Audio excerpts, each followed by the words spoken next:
Oxford AstraZeneca corona টিকার মজুদ শেষ হওয়ায় সিলেটে স্থগিত হচ্ছে টিকাদান কার্যক্রম। সিলেট সিটি কর্পোরেশনের জেলার 2-3টি উপজেলা ছাড়া সব উপজেলায় বৃহস্পতিবার টিকাদান কার্যক্রম বন্ধ হয়ে গেছে।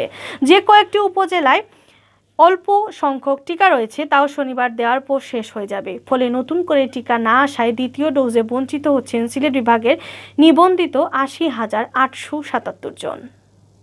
সিলেট বিভাগের স্বাস্থ্য পরিচালকের কার্যালয়ের তথ্য মতে বিভাগে 1262টি ভায়ালে টিকা মজুদ আছে 12,620 ডোজ।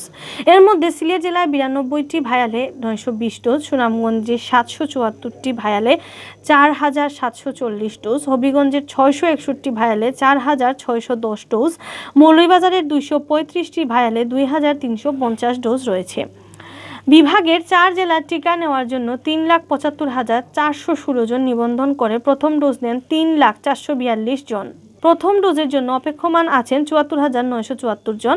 এ পর্যন্ত দ্বিতীয় ডোজ পেয়েছেন 2,06,945 জন। আর এখনও দ্বিতীয় ডোজ নেওয়ার জন্য অপেক্ষায় আছেন 93,497 জন। বিপরীতে 1,262 ভায়ালে 12,620 ডোজ ভ্যাকসিন রয়েছে। সেই হিসাবে 80,877 জন দ্বিতীয় ডোজ থেকে বঞ্চিত থাকতে হবে।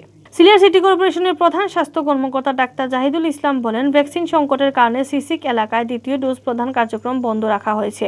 টিকা না আসা পর্যন্ত প্রথম ডোজের নিয়ে দ্বিতীয় ডোজের জন্য নিবন্ধিতদের অপেক্ষায় থাকতে হবে।